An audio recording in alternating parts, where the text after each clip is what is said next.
সদ্য তৃণমূল ছেড়ে বিজেপিতে যোগ দেওয়া জিতেন্দ্র তেওয়ারির বিরুদ্ধে এবার দেওয়াল লিখনের ক্ষোভ উগরে দিল বিজেপি কর্মীদের একাংশ। বুধবার রাত্রে বিজেপি কর্মীদের দেওয়াল লিখতে দেখা যায় পাণ্ডবেশ্বর বিধানসভার লাউদোহা ব্লকের ঝাঁঝরাগ্রাম, তিলাবনি, নাগরাকুন্দা এলাকাগুলিতে। উল্লেখ্য, গত মঙ্গলবার পাণ্ডবেশ্বর তৃণমূল বিধায়ক ঘাসফুল শিবিরে ছেড়ে যোগ দেন পদ্মফুল শিবিরে। বিজেপির কেন্দ্রীয় ও জেলা স্তরের নেতারা তাকে দলে স্বাগত জানালেও ক্ষোভ জমেছিল দলের নিচুতলার কর্মীদের মধ্যে।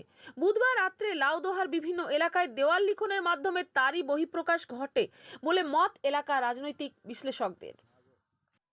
এখানে সমস্ত যে দেয়াল আছে সব দেয়াল আমরা মুছে, প্রায় 1200 মতো দেওয়াল আমরা মুছে নির্দল প্রার্থী হিসাবে আমরা ঘোষণা করব এবং যার কাছে আমরা অত্যাচারিত হয়েছি, যে আমাদেরকে অপশাসনের মাধ্যমে রেখেছিল, তাকে আমরা কিছুতেই মানছি না, মানব না। কতগুলো দেয়াল এখনো পর্যন্ত লিখলেন? 1200 থেকে 1300 দেওয়াল আমরা কিন্তু এখন মুছে দিয়েছি চুনকালি দিয়ে। আমরা নির্দলে প্রার্থী দাঁড় করাবো। কি কারণে আপনারা করছেন? আমরা ওনার প্রতিখাবে মানব না, যার কাছে আমরা অন্যায় অত্যাচারিত হয়েছি তার সাথে আমরা থাকতে পারবো না। জিতেন তেওয়ারি যিনি ওনার টাকার মদতে উনি সব কিছু করেছেন, টাকা দিয়ে উনি সব কিছু কিনেছেন, যার জন্য আমরা আমাদের খুবই দুঃখজনক ব্যাপার। এটা একটা অ্যাক্সিডেন্ট বলতে পারেন, যার জন্য আমরা এখানে বিজেপির পক্ষ থেকে আমরা নির্দল প্রার্থী ঘোষণা করব। দেখুন, প্রথম কথা হচ্ছে বিগত 10 বছরের অপশাসন আমরা টিএমসির এখানে দেখেছি। পরবর্তী ক্ষেত্রে যেমন গত 5 বছর ধরে আমাদের জিতেন্দ্র তেওয়ারি আমাদের এখানকার প্রত্যেক বিজেপি কর্মীকে বিভিন্নভাবে অত্যাচারিত করেছে। তাদের ঘর ভাঙা থেকে আরম্ভ করে পার্টি অফিস ভাঙা, এমনকি আমাদের লক্ষণ ঘড়ির হাত পর্যন্ত আমাদের ব্লেডে করে কেটে দেওয়া হয়েছিল পঞ্চায়েত ইলেকশনের সময়। প্রত্যেকটা এখনও পর্যন্ত প্রচুর ছেলে আছে যারা ওই জিতেন্দ্র তেওয়ারির কাছে অত্যাচারিত, এখনও পর্যন্ত বাড়িতে ঢুকতে পারছে না। টিএমসির পাপ ওরা ঝেড়ে দিয়েছে, তাদের পাপ আমরা কোনোদিন মাথায় নিতে পারবো না। বিজেপির তৃণমূলের পাপ মাথায় নিয়ে ঘুরে বেড়াবে না। তাতে যদি দরকার পড়ে আমাদের এখান থেকে স্থানীয়ভাবে যে কোনো জনকে আমরা নির্দল প্রার্থী হিসেবে দাঁড় করাবো এবং সেই নির্দল প্রার্থীকে আমরা বিপুল ভোটে জয়ী করবো, এটা আমরা সবাইকে সামনে কথা দিয়ে গেলাম। দেখুন, বিষয়টা হচ্ছে, আমি আমার পাণ্ডবেশ্বর বিধানসভার সমস্ত কর্মীদেরকে অনুরোধ করব যে দেখুন, ভেঙে পড়ার মতন কিছু হয় নাই। আমরা সর্ববৃহৎ দল, পৃথিবীর সর্ববৃহৎ দল, ভারতবর্ষের সর্ববৃহৎ দল ভারতীয় জনতা পার্টি। সেই দলে যে কেউ জয়েনিং করতে পারে। জয়েনিং করেছে মনেই যে সে ক্যান্ডিডেট হবে, সে বিষয়টা নেই।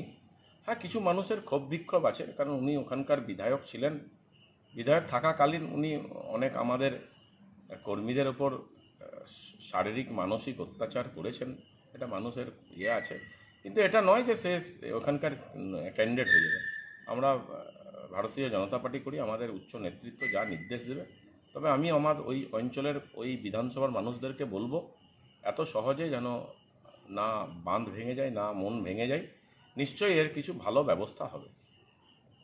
দেখুন, এটা তো প্রথম থেকেই বিজেপি যারা কর্মী সমর্থকরা ছিলেন তাদের প্রতি আমার সহানুভূতি হচ্ছে যে আমাদের আপদ বিদায় হয়েছে, তোদের ঘাড়ে চাপিয়ে দিয়েছি, এবারে সামলা।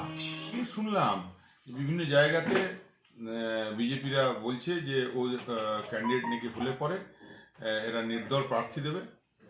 আর আমরা তো শুনছি যে ক্যান্ডিডেট হয়েছে, তো অনেকদিন ধরেই ঘিটপিট চলছে, অনেকদিন ধরে একটা ষড়যন্ত্র চলছে আমাদের পার্টিতে থেকে।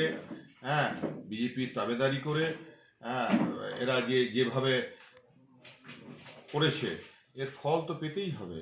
এবং আমার ওই বিজেপি কর্মীদের প্রতি আমি খুব সহানুভূতিশীল এবং তাদেরকে অনুরোধ করব যে যখন আপদ বিদায় হয়েছে, আপনারা ওয়েলকাম তৃণমূল কংগ্রেসে। পাণ্ডবেশ্বরের ব্লক তৃণমূল কংগ্রেসের সভাপতি হিসেবে আপনারা যারা ওকে পছন্দ করেন না, হ্যাঁ, অসংখ্য মানুষ আপনারা পছন্দ করেন না, তাদেরকে তৃণমূলে স্বাগত।